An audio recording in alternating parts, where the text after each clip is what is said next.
Hello student, তোমাদের সবাইকে আমার চ্যানেলে স্বাগত। আজ আমি ক্লাস 10 এর যে ম্যাথের ফার্স্ট চ্যাপ্টার একচল বিশিষ্ট দ্বিঘাত সমীকরণ, সেই চ্যাপ্টারটা নিয়ে একদম পুরো ডিটেলসে আলোচনা করব। এই চ্যাপ্টার থেকে তোমাদের কি ধরনের কোশ্চেন আসে সেগুলো আলোচনা করবো এবং তোমাদের কোন কোন জায়গাগুলো কনফিউশন হয়, তোমরা মিস্টেক করে ফেলো এবং কোন কোন জায়গাগুলো অসুবিধা হতে পারে সেই জায়গাগুলো আজ আমি আলোচনা করব। তো আজ ভিডিওটা খুবই গুরুত্বপূর্ণ হতে চলেছে। তাদের এই চ্যাপ্টারটায় খুবই অসুবিধা আছে, আমি বলছি যে একটু ধৈর্য ধরে তোমরা যদি ভিডিওটা দেখো তোমাদের আর এই চ্যাপ্টারে কোনো কনফিউশন থাকবে না। আমি প্রত্যেকটা বিষয় সব থেকে সহজ করে বোঝানোর চেষ্টা করব। তো চলো ভিডিওটা শুরু করি। এবার এই চ্যাপ্টারটা সম্পর্কে আগে একটু তোমাদের বলে নিই। একচল বিশিষ্ট দ্বিঘাত সমীকরণ চ্যাপ্টারটা বেশ কয়েকটা পার্ট আছে, দেখবে তোমাদের বেশ একটা বড় চ্যাপ্টার। তো আজ আমরা মেইনলি এই চ্যাপ্টারে যেটা আলোচনা করবো সেটা হচ্ছে দ্বিঘাত সমীকরণের কি কি বৈশিষ্ট্য।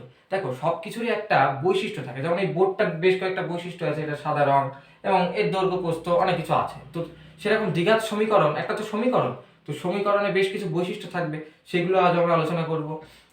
এছাড়া দ্বিঘাত সমীকরণ কিভাবে গঠন করা যায়, দ্বিঘাত সমীকরণ কেমন দেখতে হয়, জেনারেলি এর গঠনটা কেমন হয়, সেইগুলো মেইনলি আজ এই ভিডিওতে আলোচনা হবে। এর পরের যে পার্টগুলো আছে, মানে কোষে দেখি 1.1টা আজ মূলত আমরা আলোচনা করব।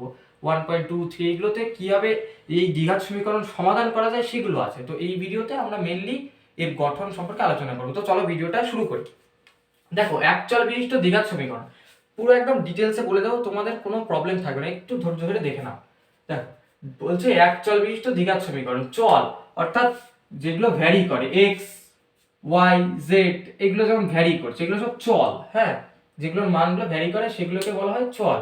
এবং এক্ষেত্রে বলছে যে একচল বিশিষ্ট শুধু এক্স থাকবে, একটা চল থাকবে। এইবার তোমরা বলতে পারো এক্সই কেন থাকবে, এরকম কোনো বাধ্যতা নয় যে তো এক্সই থাকতে হবে। যে কোনো চল এক্স হতে পারে, ওয়াই হতে পারে, জেড, যে কোনো কিছু থাকতে পারে, কিন্তু কখনো দুটো তিনটে চল একসাথে থাকবে না। মানে এক্স ওয়াই দুটো একসাথে থাকলো, একটা সমীকরণে দুটোই থাকলো, এটা হবে না, কারণ এক চল যে কোনো একটা। এবার আমরা জেনারেলি এক্স কে ধরি, ওই কারণে আমরা এক্স কেই রাখবো, ওয়াই জেড আমাদের রাখার দরকার নেই। আমরা বই দেখবে সব এক্স দিয়েই করা আছে, তো সেক্ষেত্রে কোনো অসুবিধা নেই। এবং বলেছে দ্বিঘাত সমীকরণ, মানে একটা ভ্যারিয়েবল এক্স থাকবে এবং মাথায় কত দুই হবে, দ্বিঘাত মানে দুই, এরকম হবে, ঠিক আছে, এক্স স্কোয়ার থাকবে।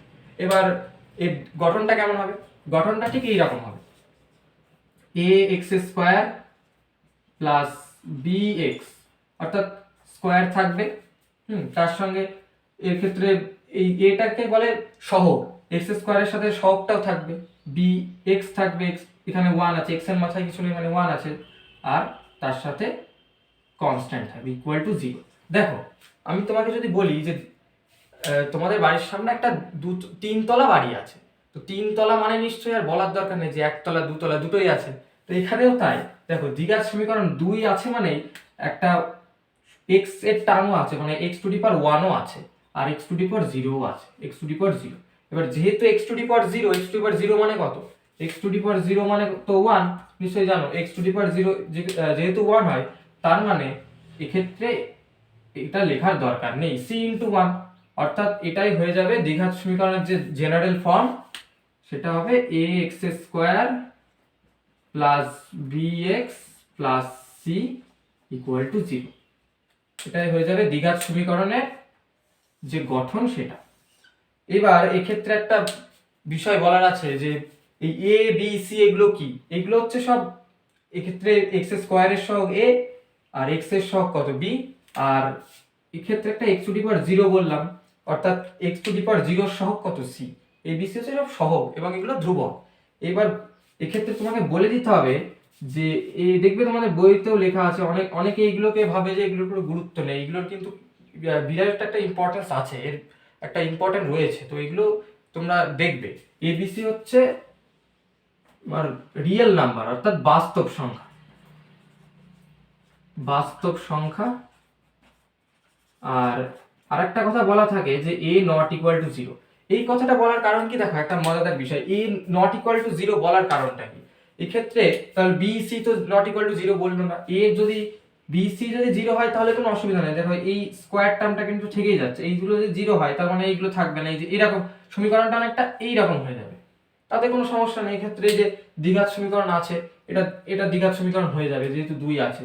কিন্তু যদি এই এটাই 0 হয়ে যায়, এ যদি 0 হয়ে যায় তাহলে তো এই স্কোয়ার এই টোটালটা গুণ করলে 0 হয়ে যাবে, তাহলে তখন শুধু bx plus c equal to 0 পড়ে থাকবে, ঠিক এইরকম পড়ে থাকবে bx plus c equal to 0। এটা কি আর দ্বিঘাত সমীকরণ বলা যাবে? এখানে তো সর্বোচ্চ পাওয়ার কত 1, কিন্তু সর্বোচ্চ পাওয়ার তো আমার 2 দরকার, দ্বিঘাত সমীকরণ তো 2 তো নেই, তাহলে এটাকে দ্বিঘাত সমীকরণ তখন আর বলা যাবে না।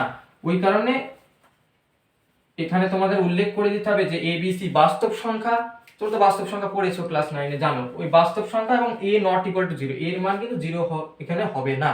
এবার আমি বলে দিই যে এটা হচ্ছে x স্কয়ারের সহগ, আর b টা হচ্ছে x এর সহগ, আর x টু দি পাওয়ার 0 এর সহগ কত c, আর x টু দি পাওয়ার 0 যেহেতু 1 আর লেখার দরকার হয় না। এবার চলো আমরা কয়েকটা উদাহরণের মাধ্যমে দেখে নিই যে কোন কোন সমীকরণকে আমি দ্বিঘাত সমীকরণ বলতে পারি। দেখো আমি একটা উদাহরণ হিসেবে নিচ্ছি, সাপোজ মনে করো x square minus 5x plus 10 আছে, এটা কি দ্বিঘাত সমীকরণ? কি করে বুঝবো? তোমাদের সিম্পল এই সমীকরণের সাথে তোমরা তুলনা করবে, এই সমীকরণকে 1 নাম্বার দেবে, এটাকে 2 নাম্বার দেবে, বা এটাকে 1 নাম্বার এটাকে 2 নাম্বার দিয়ে তোমাদের তুলনা করবে এবং প্রত্যেকটা মান বলতে থাকবে। দেখো এর সাথে যদি তুমি তুলনা করো, সবসময় দেখো খেয়াল রাখো, এই দিকে দেখো ডান দিকে 0 আছে, তার মানে তুমিও এই সমীকরণটা ডান দিকে 0 করে নাও, মানে সবকিছুকে বাঁ দিকে নিয়ে চলে আসো। x স্কয়ার মাইনাস 5x, এই 10টাকে যদি এই পাশে নিয়ে আসো, 10 ইকুয়াল টু 0। এবার এর সাথে তুলনা করো তো, দেখো x স্কয়ার, এবার বলবে এখানে a ছিল, এখানে a নেই, এটা তো কত 1, যদি 2 থাকতো তাহলে 2।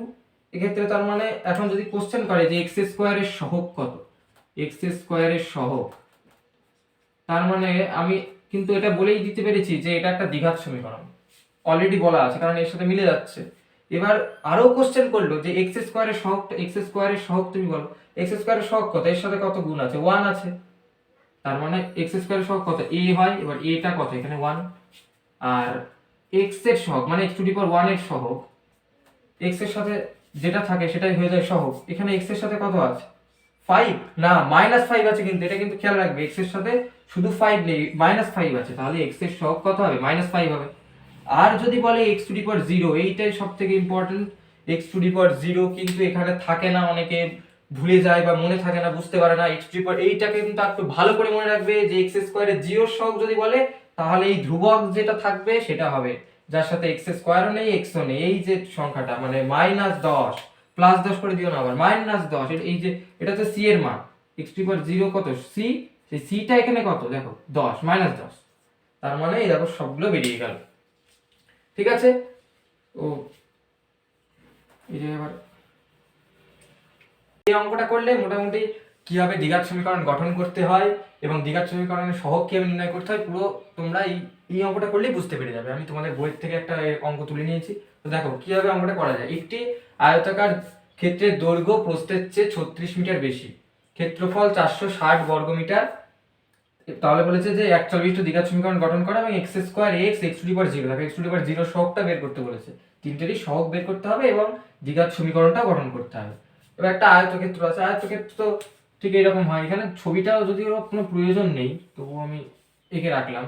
বলছে একটি আয়তক্ষেত্রের দৈর্ঘ্য প্রস্থের চেয়ে 36 মিটার বেশি। এবার দেখো এক্ষেত্রে বলেছে দৈর্ঘ্য প্রস্থের চেয়ে, যখন বলবে না যে এটা এর চেয়ে বেশি ওটা ওর চেয়ে, তখন অনেকটা কনফিউশন হয় যে কোনটা কার থেকে বেশি কোনটা ধরবো। তো এই ক্ষেত্রে আমি বলবো যে দেখো যখন যেটাতে বলবে যে যেটার চেয়ে বেশি, এক্ষেত্রে দেখো বলেছে যে দৈর্ঘ্য প্রস্থের চেয়ে 36 মিটার বেশি, যার চেয়ে বেশি সেটাকে ধরে নাও, তাহলে সুবিধা হবে। ধরি আয়তক্ষেত্রের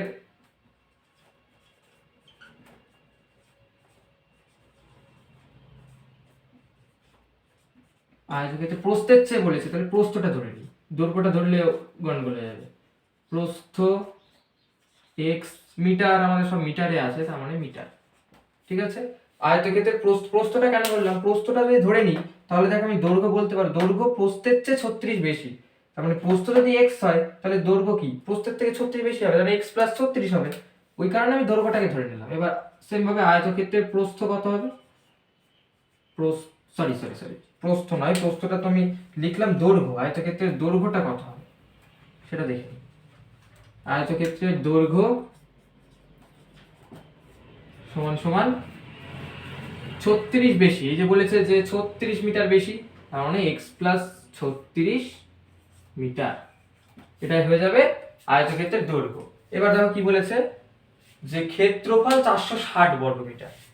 আমরা কি জানি ক্ষেত্রফল, যদি এইটা দেখো দৈর্ঘ্য বলেছে x আর প্রস্থ আমরা দেখলাম x + 36 হলো, তাহলে এর ক্ষেত্রফলটা কত হবে, এই দুটো গুণ দৈর্ঘ্য আর প্রস্থ গুণ করে দিলে পেয়ে যাবো। অতএব প্রশ্নানুযায়ী বা প্রশ্ন মতে আমরা কি লিখতে পারি, দৈর্ঘ্য কত প্রস্থ x ইন্টু দৈর্ঘ্য x প্লাস 36, এই দুটোই হচ্ছে গুণ করলে ক্ষেত্রফল আসবে। এবার ক্ষেত্রফল ওরা বলে দিয়েছে কত, 460, কারণ আমরা এটা সমান সমান 460 লিখবো। খুবই সহজ একটা অঙ্ক, কিন্তু ইম্পর্টেন্ট আছে, একটু তোমাদের ধারণাটা ক্লিয়ার হয়ে যাবে। X square plus 36x equal to 460।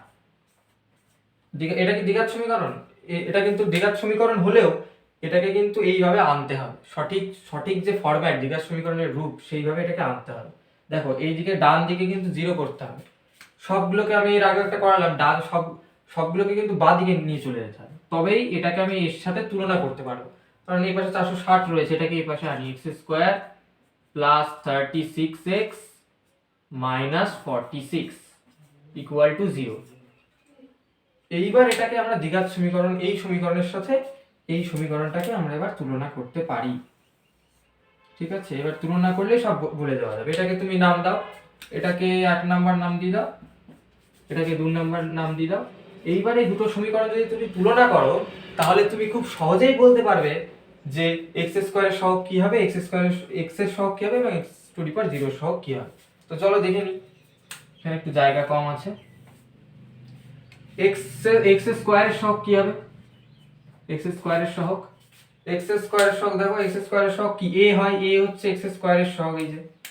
তাহলে এখানে দেখি তো x স্কয়ারের সাথে কি আছে, 1 আছে, তার মানে x স্কয়ারের সহগ কত হবে, 1 হয়ে যাবে।